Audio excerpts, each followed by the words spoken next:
And now we're going to segment 3 with 3A and 4A Week 1 matchups. What games we'll be closely watching across 3A and 4A Week 1?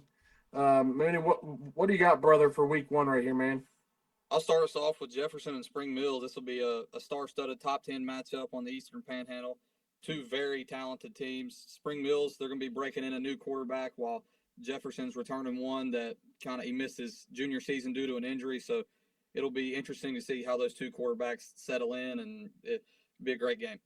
Yeah, I feel like I believe he came from Hedgesville, so it's not that he's not been experienced. I think he was a 3-year starter there and moved to Spring Mills. So I can see that turning some good heads there for that matchup. Let's go on to the next one we have, man, with Fairmont Hoover. Give me a little bit about that.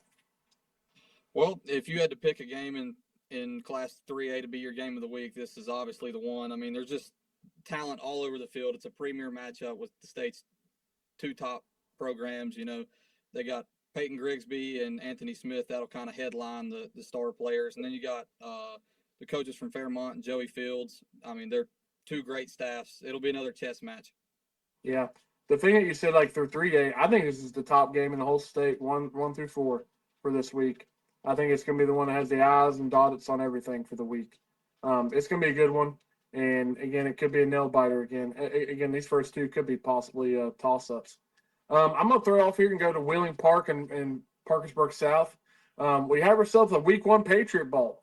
And while both teams made the playoffs last season, they both eventually lost to Martinsburg on their way to Charleston. They're looking for a bigger year for their respective teams. Both teams will find a way to win Friday night. I think it's going to be kind of a little bit of a dogfight. I don't think it's going to be high scoring. I think it's going to be a little more of a dogfight trying to find a way to score points and not make too many mistakes because they're both kind of young teams. What are you feeling off this, brother? I'm with you. This will be a dogfight. Another really kind of maybe a toss-up chess match kind of game. I mean, two great coaching staffs, two elite programs that everybody knows across the state. So this will be a great matchup. Yeah, for sure. Let's move to another one that I think is going to be really good. I think it's going to be closer than maybe what some people think. But it's the Appleman and Musselman and University. University has one of the most highest expectation years for a long time. They're loaded up at the skill position that are very experienced, while Musselman continues to rebuild, or as they say, when in Rome. But they've been down the last few seasons. It's just they haven't been the true Musselman. With some transfer talent and growth, the Applemen are slowly sneaking back into the 4A picture. What are you kind of feeling on this, man? I really think University is just going to do well in this game. But what are you thinking? I'm with you. I think University look well. They're loaded at all the skill positions: quarterback, receiver, running back. They got a great line. But like we said, Musselman, they got a couple transfers, and just like we said, Rome wasn't built in a day. Kind of building up their Yep. program. They're trying to sneak back into the 4A picture. Yeah, for sure. Yeah, and I still think that's like the coolest mascot name in the state is Appleman. I just love it. Oh, hands down. Yeah, it just flows off the mouth like no Mm-hmm. other. Let's go to the next game, man. Morgantown versus Parkersburg. Of course, Morgantown's defending champions. They're taking on a traditional powerhouse of Parkersburg. Also, the state is watching Maddox Twig, but the questions will be on the supporting class, of course. Will they step into roles that are looking that took them to the title last year? Parkersburg is a sleeper. I mean, I think you and I both agree on that.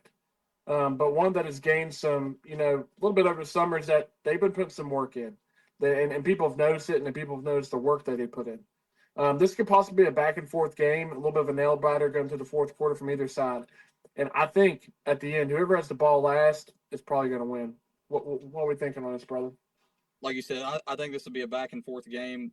The big question is, like we said, can the supporting class around Twig kind of build around him and lift him up? If they can do that, I think Morgantown will be fine. But if not, Parkersburg can sneak up and surprise some people with a week 1 upset. Yeah, and I think that's on both sides, man. Maddox does a great job on the defensive side, and I think it's gonna be from the supportive side for both sides of the field. Can they step up for him? And I think they really can. I think they can find their things and get things going together. On the last game, I'm really looking forward to this matchup right here, man. There's nothing like an MSAC slugfest.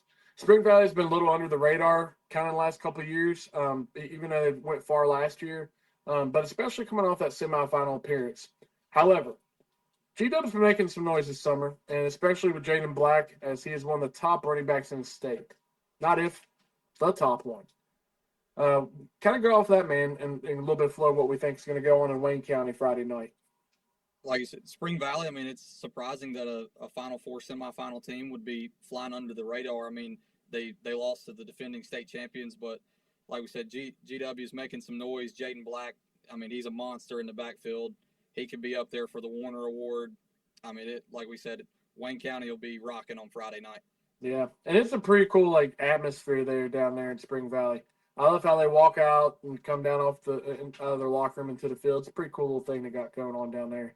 And but yeah, I think it's gonna be a good matchup between G-Dub and Spring Valley. I really think at the end of the day, well, I won't go too far because that might show a little bit of my picks going later on. So this is again, I hope if you're playing at 3A and 4A this week on Friday night, have fun, good luck, and we support you. So this is the end, and talk about the preview matchups of 3A and 4A for week 1.